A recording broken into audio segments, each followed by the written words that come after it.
ibintu bitatu bijanye n'akazi, kuko icivugo cacu c'uyu munsi gihagaze kwereka Imana ibikorwa by'amaboko yacu. Nyine icubahiro mukuru w'igihugu, beniteka, banyakubahwa mwese, ibintu bitatu twokora, ica mbere no kuba beranda twebwe nyene, ica kabiri no gukora ivyeranda, ica gatatu no kugira abandi beranda. Ukuba beranda bisigura ko duhinduka, kandi imisi nk'iyi tuyijemwo umuntu agataha atanga ingo yifatiye ngo agire ikintu yohindura mu buzima bwiwe, niba bipfuye ubusa. Yezu yavuga ngo abantu bubu baranyobeye, cette génération est fourbe et tortueuse. Aba bantu simbona ingene nobagere ino bafata.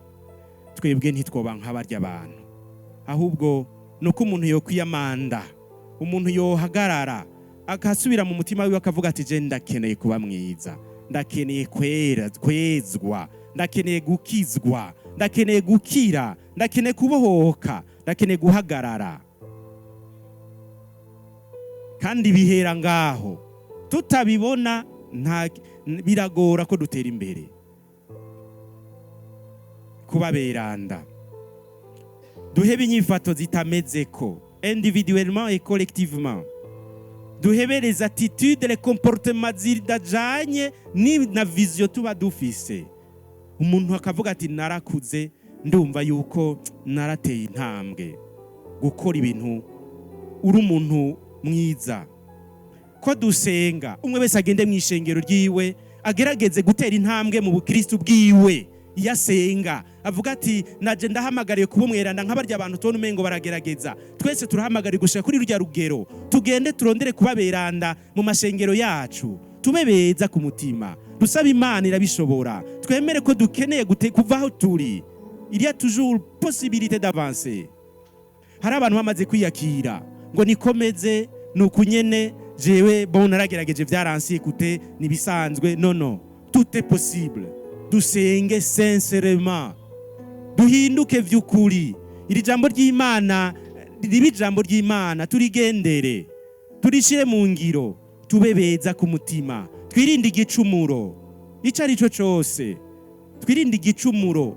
Iyi mvugo muri politike ntisiho yari ibereye kuvugirwa, muga ko twashize Imana imbere, ko twemera tugara tugasenga, reka tubivuge, reka gucumura, ibicumuro.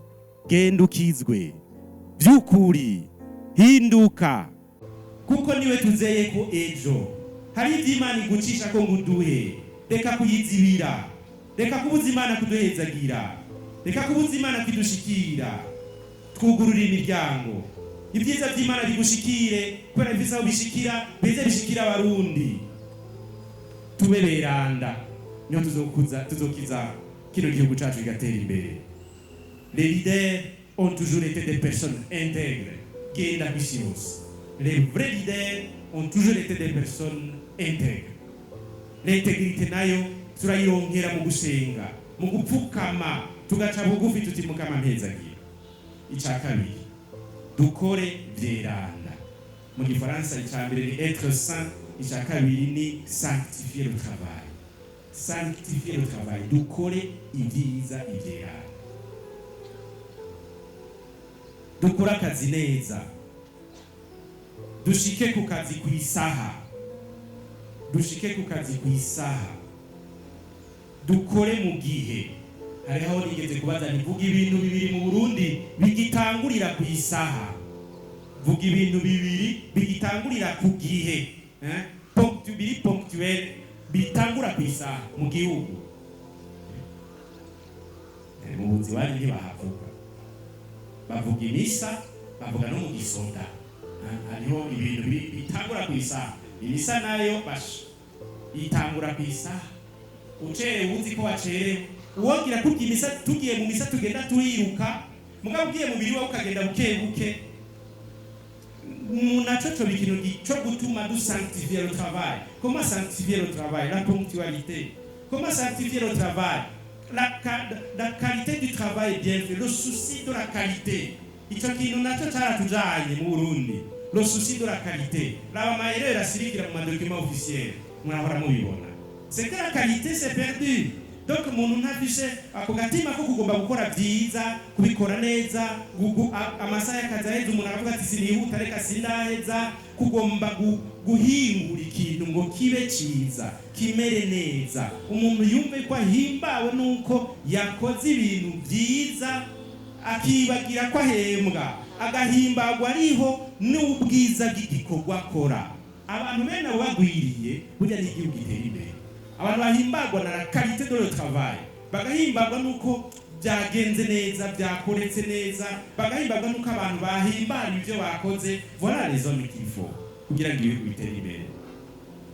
Dukora akazi neza, dushike ku isaha, dukore ku gihe, duheze mu gihe, amadosiye aherere ku gihe ategereza guherera ko, twakira abantu neza, ikintu cyose gikorwa uko gitegerezwa, dukora ibintu byiza kandi byeranda. Imigisha y'Imana izoduherekeza kandi igihugu kizotera imbere n'umugambi w'iteka iteka. Icyanyuma tugire abandi beranda, sanctifier abaza batugana. So sanctifier le travail et sanctifier les autres par le travail. Ibi babyita la spiritualité du travail. Abantu tujejwe tubakorera ibyo dutegerezwa kubakorera, kandi ubweranda turondera mu gushira Imana imbere nuko dukorera abantu ibyo dutegerezwa kubakorera, tukabibakorera nk'uko dutegerezwa kubikora. Ibi babyita la sanctification des autres par le travail. N'intambwe igira gatatu muri spiritualité du travail. Twumve akanyamuneza kacu gashinze imizi mu kurangurana umutima icyo twategerezwa, kuko abantu bagiye bamerewe neza, kuko abantu bagiye bahimbawe, kuko umuntu wamwishyuye ngo ntibikunda akagenda ahimbawe, kuko wamusiguriye ukamwereka ko umutegera mugabo ukamwereka ko bidakunda, agataha guhezagira ngo urakoze n'ataco ndose, urakoze ndabitegereye. Aho hantu uri kurahezagirwa, uri kurashimisha Imana, uri kurajera neza igihugu, uri kurafasha abantu. Sanctifier les autres. Nta muntu n'umwe akora yikorera, twese dukorera abandi. Nico gituma abo bandi twabwiriza kubagira beranda mu kubakorera neza ibyo dutegeza kubakorera. Ibibanza byose turimo no kugira dusukurira abandi, tubafashe ibyo batiha, tubatunganirize. Nitwabikora Imana izoduhezagira, Imana izobahezagira, n'ibyo dukoze Imana izoca ibishima. Duhe Imana ibikorwa by'amaboko yacu rero mu guhezagira abaza batugana, tukabaha icyo batwitezeko. Muri make, soyons saints. Sanctifions notre travail, la qualité, et sanctifions les autres par notre travail. Radio Télévision, turakukunda cyane.